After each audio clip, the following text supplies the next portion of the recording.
មនុស្សជាច្រើនតែងតែមានការយល់ច្រឡំថាលោកគ្រីស្តូហ្វកូឡុំគឺជាបុគ្គលដំបូងគេដែលបានរកឃើញថាផែនដីមានរាងមូលនៅពេលដែលគាត់ធ្វើដំណើរកប៉ាល់ស្វែងរកទ្វីបអាមេរិកក្នុងឆ្នាំ1492ប៉ុន្តែតាមការពិតប្រវត្តិសាស្ត្រនិងឯកសារវិទ្យាសាស្ត្របានបង្ហាញថាមនុស្សជាតិបានដឹងនិងជជែកដេញដោលគ្នារួចទៅហើយថាផែនដីមានរាងជាស្វែឬរាងមូលតាំងពីសម័យកាលអ្នកប្រាជ្ញក្រិកបុរាណគឺជាង2000ឆ្នាំមុនម្លេះយោងតាមការសិក្សារបស់អ្នកប្រវត្តិសាស្ត្រនិងអង្គការ NASA បុគ្គលដំបូងបង្អស់ដែលបានប្រើប្រាស់ហេតុផលនិងការសង្កេតបែបវិទ្យាសាស្ត្រដើម្បីសន្និដ្ឋានថាផែនដីមានរាងមូលគឺទស្សនវិទូជនជាតិក្រិកដ៏ល្បីល្បាញម្នាក់ឈ្មោះ Aristotle ដែលរស់នៅក្នុងសតវត្សទី4មុនគ្រិស្តសករាជ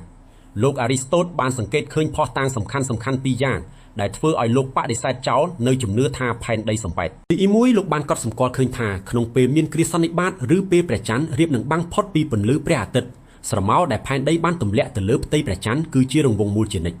លោកបានរកឃើញថាមានតែវត្ថុដែលមានរាងជាស្វែប៉ុណ្ណោះដែលអាចទម្លាក់ស្រមោលចេញជារង្វង់មូលទោះស្ថិតក្នុងទិសដៅណាក៏ដោយទី2លោកបានសង្កេតឃើញថាទិដ្ឋភាពផ្កាយនៅលើមេឃមានការប្រែប្រួលទៅតាមទីតាំងភូមិសាស្ត្រឬរយៈទទឹងផ្សេងៗគ្នាដែលបាតុភូតនេះនឹងមិនអាចកើតមានឡើយប្រសិនបើផែនដីមានរាងសំប៉ែតរាបស្មើទោះបីជាជំនឿបែបសាសនាឬភាពងាយយល់នៃភ្នែកទទេធ្លាប់ធ្វើឲ្យមនុស្សបុរាណគិតថាផែនដីមានរាងសំប៉ែតក៏ដោយក៏ចំណេះដឹងអំពីផែនដីរាងមូលត្រូវបានបន្តចែកចាយនិងពង្រីកកាន់តែច្បាស់ថែមទៀតតាមរយៈអ្នកប្រាជ្ញជំនាន់ក្រោយៗដូចជាលោក Eratosthenes ដែលមិនត្រឹមតែបញ្ជាក់ពីរាងមូលរបស់ផែនដីប៉ុណ្ណោះទេប៉ុន្តែថែមទាំងអាចគណនារង្វាស់រង្វង់កម្មរបស់ផែនដីបានយ៉ាងជាក់លាក់គួរឲ្យភ្ញាក់ផ្អើលទៀតផងក្នុងសម័យកាលនោះដូច្នេះការយល់ដឹងថាផែនដីមានរាងមូលមិនមែនទើបតែរកឃើញក្នុងសម័យកាលរុករកដែនដីថ្មីៗនោះទេប៉ុន្តែវាគឺជាសមិទ្ធផលនៃការគិតការសង្កេតនិងការចោទសួរយ៉ាងស៊ីជម្រៅរបស់អ្នកប្រាជ្ញបុរាណ